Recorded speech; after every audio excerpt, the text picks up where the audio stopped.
여러분, 우리 이전 시간에는요, 만화를 보고 이야기해보고 어떤 걸 알아봤어요? 우리가 인물을 표현하는 거, 인물을 문장으로 표현하는 방법에 대해서 알아보았습니다. 그래서 여러분, 우리 만화에서 어떤 게 있었죠? 네, 운동화 잃어버린 거, 운동화를 잃어버렸는데 운동화를 찾는 수지를 어떻게 우리가 운동화 찾는 내용을 게시판에 써줘야 하는지에 대해서 알아보았습니다. 그래서 운동화를 찾으려고 하니까요, 운동화의 특징이 잘 드러나도록 써봐야 한다고 했었죠. 그래서 운동화의 색깔은 어떤지, 또 어떤 특징이, 앞부분에 어떤 무늬가 있는지, 또 끈은 무슨 색인지 이런 식으로 특징을 찾고, 그래서 그 특징으로 우리가 그냥 단어를 단순하게 쓰는 게 아니라 어떤 걸 했어요? 그렇죠. 우리가 문장으로 꼭 나타낸다 해서 문장을 쭉 썼어요. 그래서 문장에는 항상 어떻게 끝을 마무리하는 곳이 항상 들어가야 한다고 했습니다. 입니다, 하다, 하세요 등등으로 끝을 마무리하는 게 꼭 들어가야 한다고 했었고요. 그 다음에 우리가 수지의 운동화 특징을 알아보고 이제 수영이가 분식물 센터 가서 우산 모양을 어떻게 할 수 있을지, 그래서 뭐 이름도 쓰고 연락처도 쓰고 뭐 주소도 쓰고, 우리가 잃어버린 수영이의 물건이 우산이었기 때문에요, 우산의 특징들, 색이 어떻습니다, 무늬가 어떻습니다 라고 두 가지 특징을 똑같이 문장으로 서술해 보았습니다. 그리고 또 무엇도 있어요? 넘어가서, 그렇죠, 물건을 묘사해 봤다면 그 다음에는 인물을 표현하는 문장도 써보았습니다.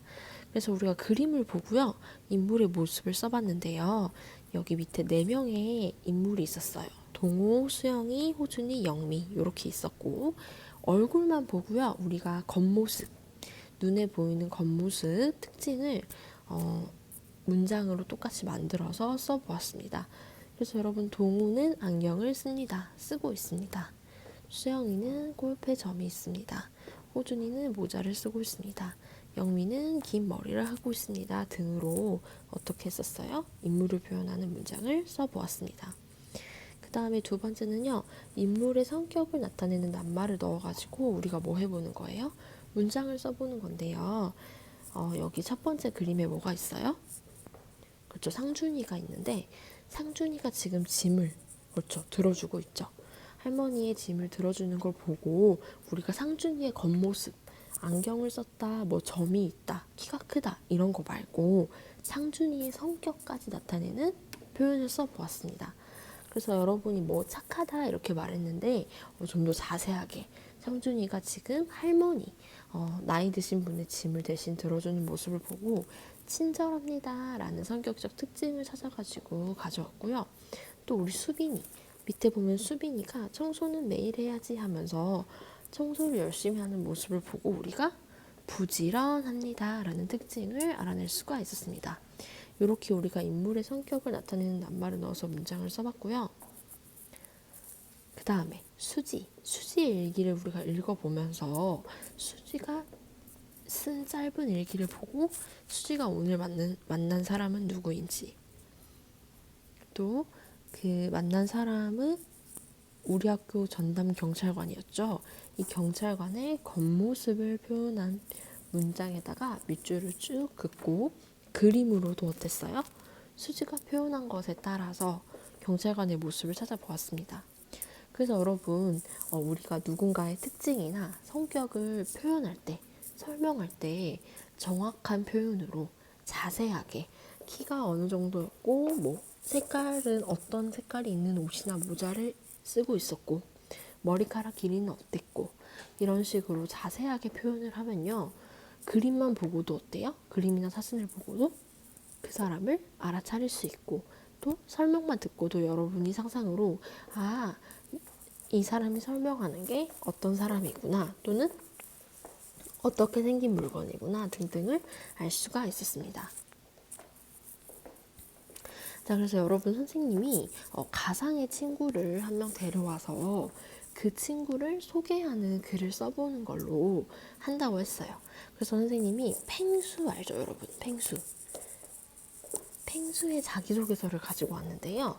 요걸 읽어보면서 우리가 펭수의 성격은 어떤지, 펭수의 잘하는 거는 뭔지, 옷차림은 어떤지, 생김새는 어떤지, 그리고 이 위에 쓴 내용을 정리해서 친구를 소개하는 문장을 한번 써보도록 하겠습니다.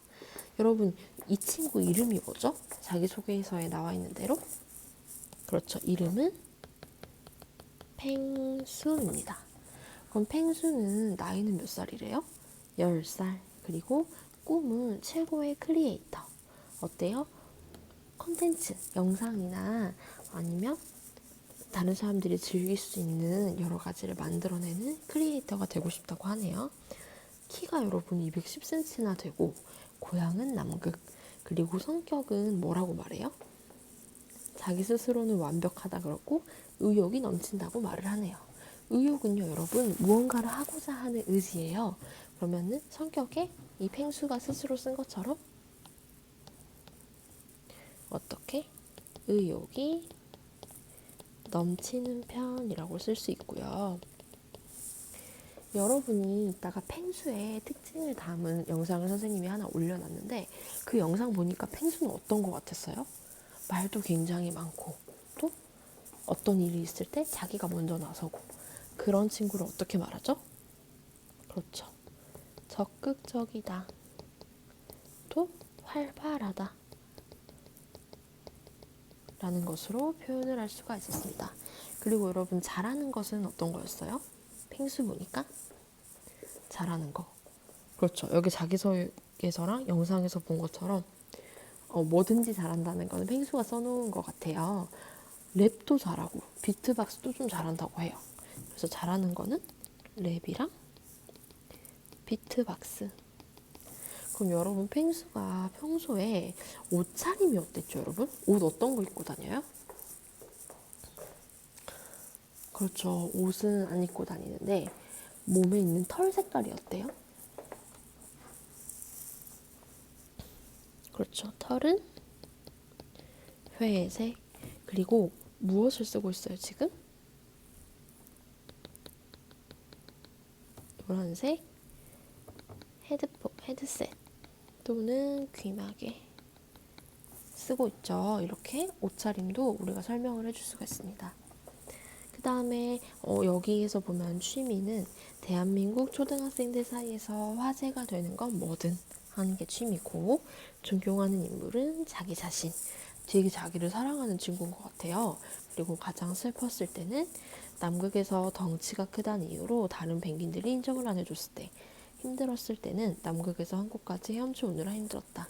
기뻤을 때는 EBS 연습생 기회를 얻었을 때, 가장 뿌듯했을 때는 한국에서 친구들이 날 알아봐주는 모든 순간 하고 싶은 말은 자기가 지금 운영하고 있는 유튜브 채널 같은 거를 구독해 달라고 말을 하고 있어요.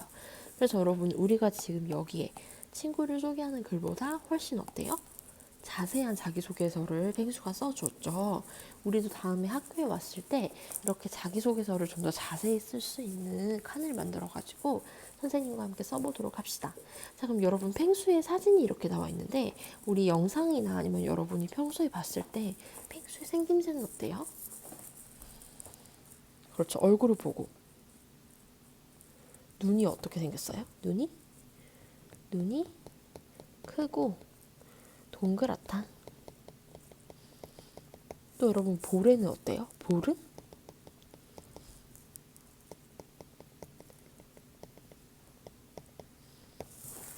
이런 식으로 여러분 생김새를 나타낼 수가 있습니다. 그래서 이렇게 위에다가 쓴 걸로요 정리해가지고 친구들한테 소개하는 문장을 써보도록 할 것입니다. 그래서 위의 내용을 정리하면 성격이랑 잘하는 거, 이름, 옷차림, 생김새 요거를 정리할 때 다 뭘로 정리해야 된다고 했죠, 선생님이? 그렇죠. 문장으로 정리를 해야 된다고 했습니다. 그래서 이 친구의 특징을 보면서요, 여러분과 선생님이 정리를 해 보았는데, 이 내용을 그대로 문장으로 정리를 하면,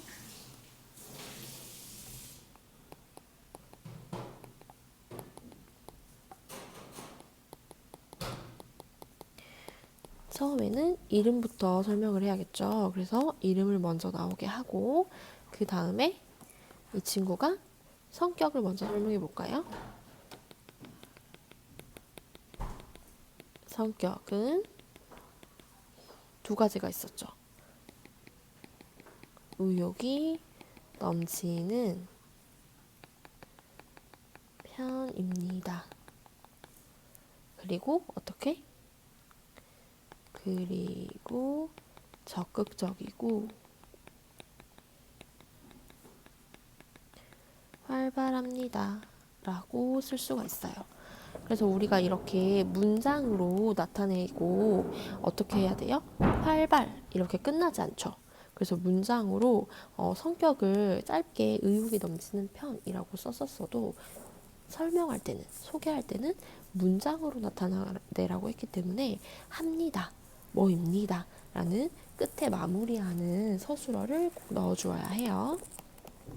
그리고 생김새 어떻게 생겼는지, 그러면 펭수는 눈이 크고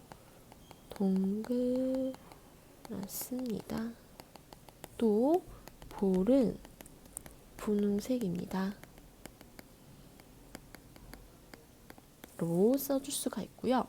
또 펭수가 잘하는 거, 펭수가 잘하는 거, 즉 잘하는 거라는 게 뭐예요? 펭수 특기죠. 펭수의 특기는 랩과 비트박스입니다. 입니다 라고 꼭 써주고 이렇게 여러분 마침표도 써주세요. 그리고 마지막으로 옷차림. 펭수의 털은 무슨 색? 회색이고 노란색 헤드셋을 쓰고 있습니다. 라고 문장으로 꼭 마무리를 해주어야 알맞은 설명이 되겠습니다. 그래서 여기 이렇게 생김새나 옷차림, 성격, 하는 일 등을 생각해서 인물을 표현하는 문장을 쉽게 쓸 수가 있습니다. 그래서 여기 자기소개서나 우리가 펭수 영상으로 봤던 것에 보면 어때요? 그렇죠. 펭수의 특징이나 펭수의 특기들을 잘 살려서 어떻게 찾을 수 있어요? 펭수의 인물을 표현하는 거를 쉽게 찾을 수가 있습니다.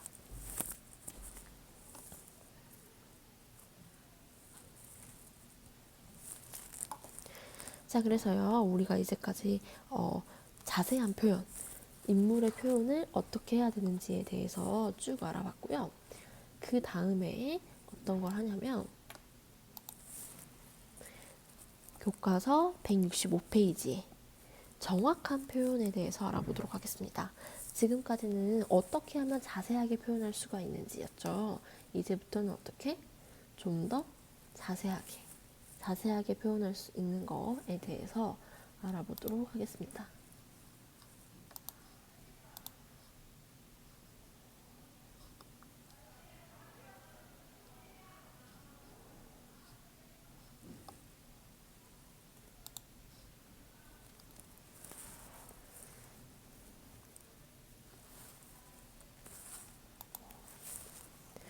자, 그래서 만화를 보고요, 이야기를 해보면요.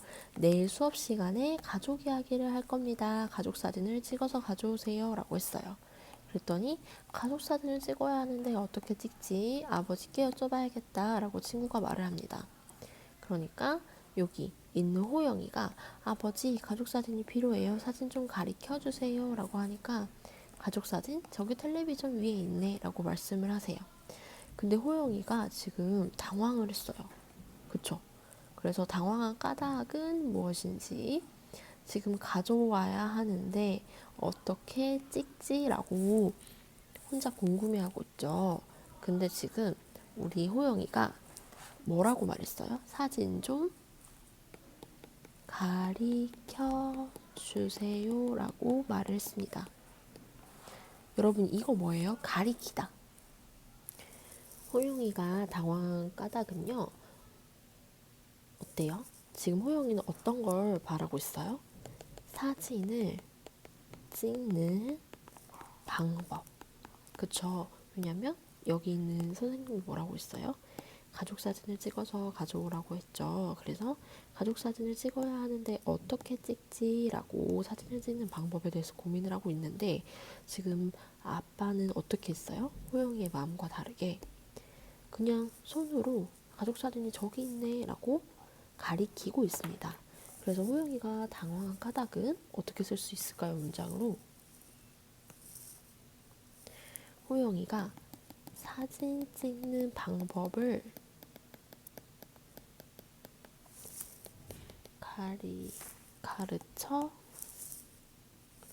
가르쳐 달라고 했는데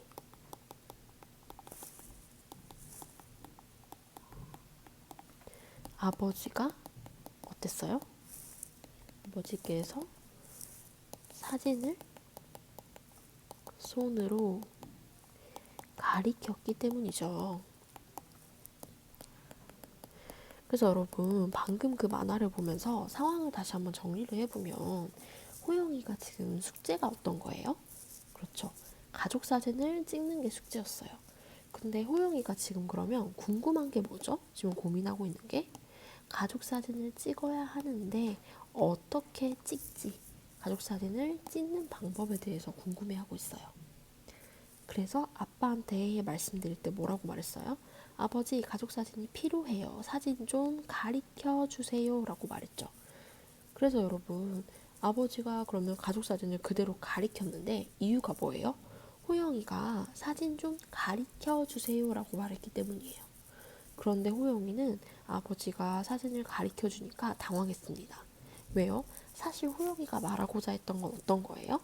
가르쳐 주는 거. 사진 찍는 방법을 아버지께서 가르쳐 주는 것이었는데 호영이가 지금 헷갈려가지고 가리켜 주세요라고 말해서 지금 당황을 했죠. 아버지가 자기가 원하는 대로 사진 찍는 방법을 알려주시지 않고 갑자기 사진을 가리키기만 하시니까 당황을 했습니다. 그럼 여러분 여기에서 호영이가 잘못 말한 것이 있어요. 어떤 것이죠?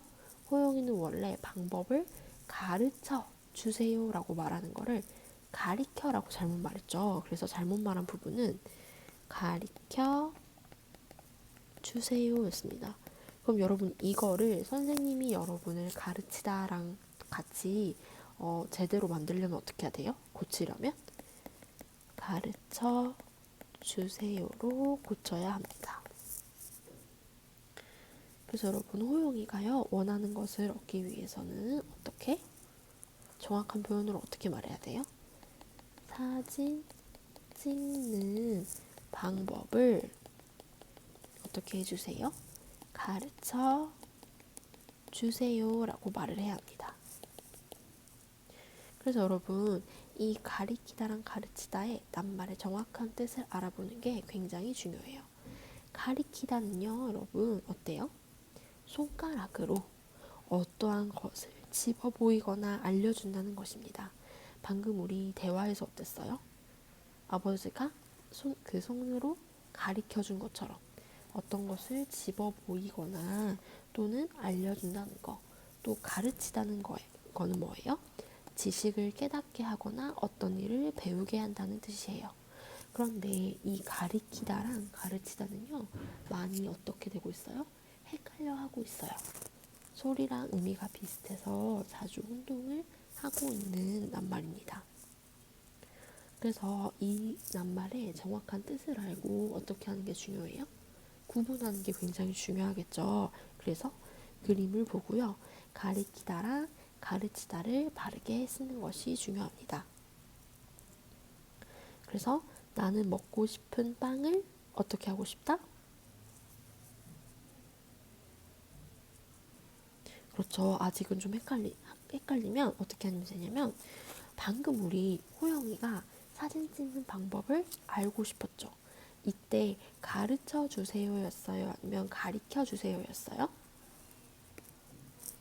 사진 찍는 방법을 가르쳐 주세요가 맞습니다.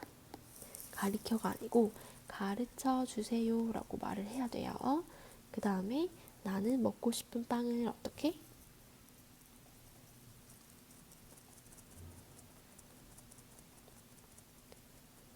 손으로 지금 어떻게 하고 있어요?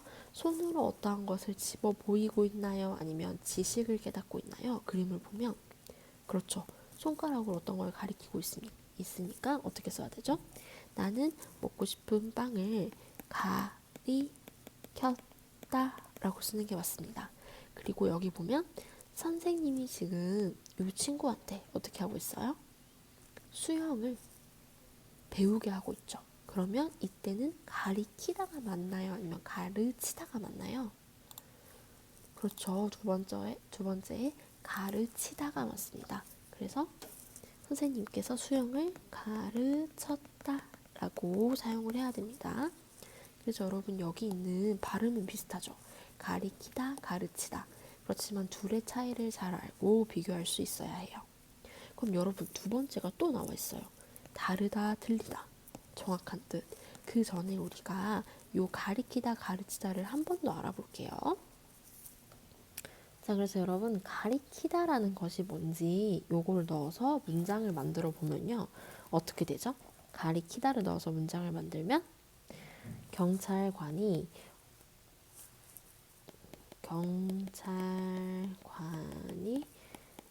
오른쪽을 뭐뭐 했다 라고 했을 때 손으로 어떻게 한 거?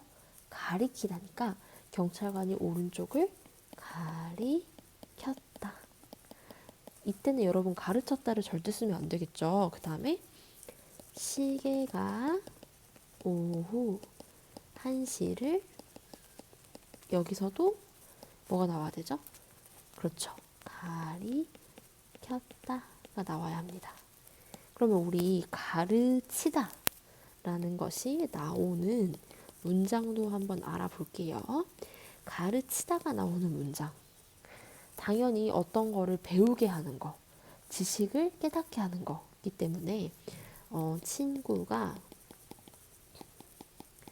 춤을 어떻게 써야 돼요? 그렇죠. 가르쳐 주었다로 써야 하고요. 또 선생님이 수학을 가르쳐 주셨다로 써야 합니다. 여러분 이렇게 가리키다, 가르치다 뜻을 알아보고 이 가리키다랑 가르치다가 문장에 들어가는 것도 알아봤어요. 그 다음에는요. 다르다랑 틀리다의 어떤 뜻, 정확한 뜻을 알아보는 것도 해볼 것입니다. 여러분 다르다, 틀리다 정확한 뜻을 알아볼 텐데요. 다르다는 뭐예요, 여러분? 우리가 자주 이것도 혼동되는 표현인데요. 다르다. 다르다의 뜻은 서로 어떻지 않다? 다르다는 서로 같지 않다라는 뜻이에요. 그럼 여러분 틀리다는 어떤 뜻이에요? 틀리다? 틀리다는요. 맞지 않는 거. 맞지 않고 어긋난다. 그럼 여러분 다르다랑요. 틀리다라는 것은 뜻이 같아요? 아니면 달라요? 그렇죠. 다르죠. 그래서 다르다랑 틀리다를요. 혼동되어서 쓰면 문장의 뜻이 전혀 달라집니다. 그래서 보면 장미와 개나리는 다른 거예요? 아니면 틀린 거예요? 그렇죠. 서로 같지 않는 거기 때문에 어떤 거?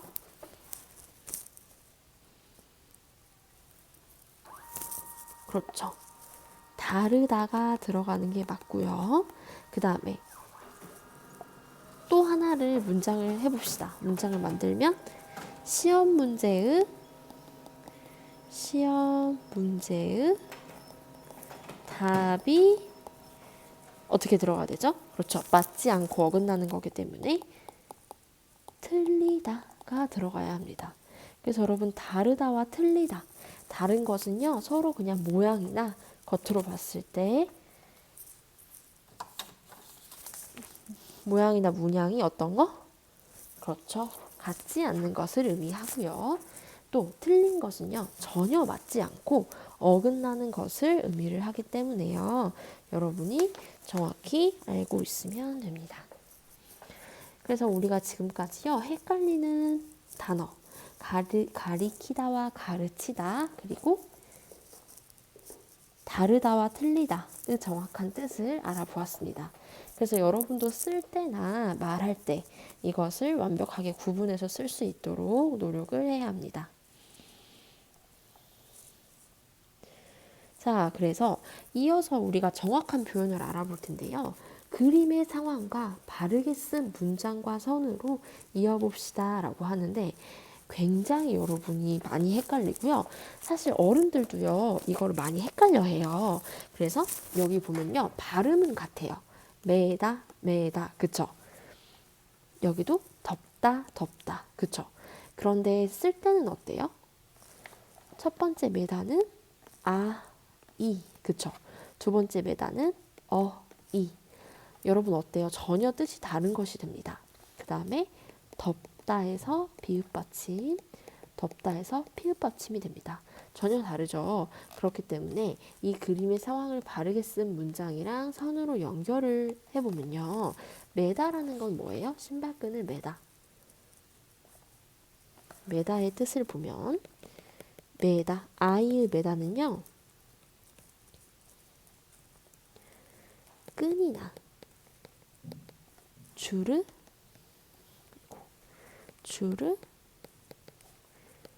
두 끝을요. 서로 풀어지지 않게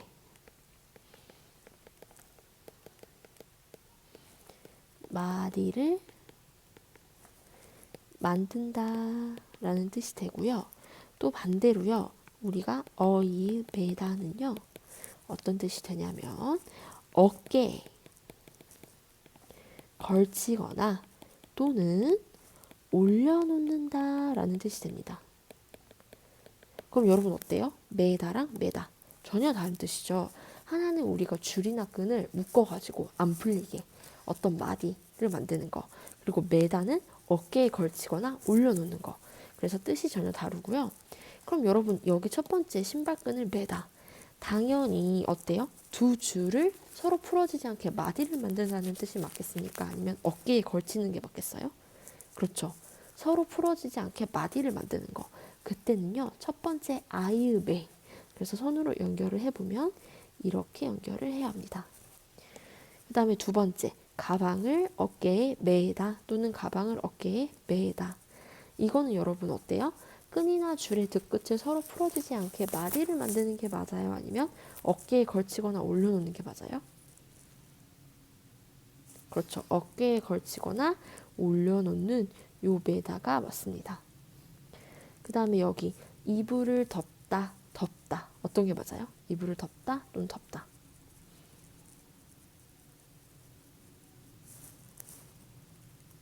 그렇죠. 요것도 좀 더 알아보는 시간이 필요하죠. 자, 여러분 덥다는요. 여러분이 잘 알고 있을 거예요. 어때? 날씨가 너무 더운 거. 덥다는 첫 번째 덥다. 비읍 받침은요. 기온이 높다. 그리고 두 번째 피읍 받침의 덥다는요.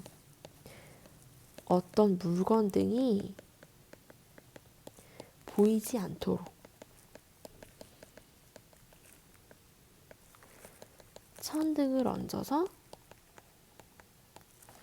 가린다라는 뜻이 있습니다.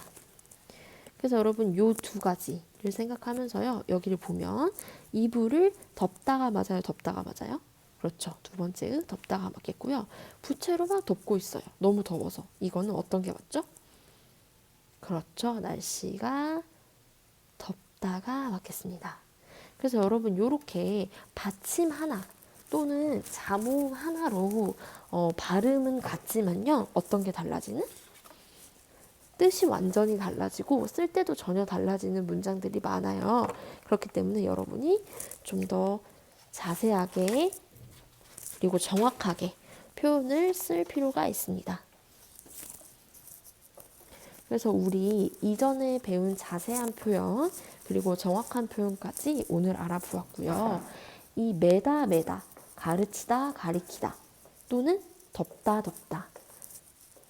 이거 말고도 여러분 혼동되는 여러 가지 다른 단어들이 있어요. 이것도 우리 내일 아니면 다음 시간에 한번 혼동되는 문장들, 단어들을 알아보고 이걸로 한번 문장을 만들어 보도록 하겠습니다. 오늘 수업도 너무 수고 많았고 다음에도 열심히 선생님과 수업해 보도록 합시다.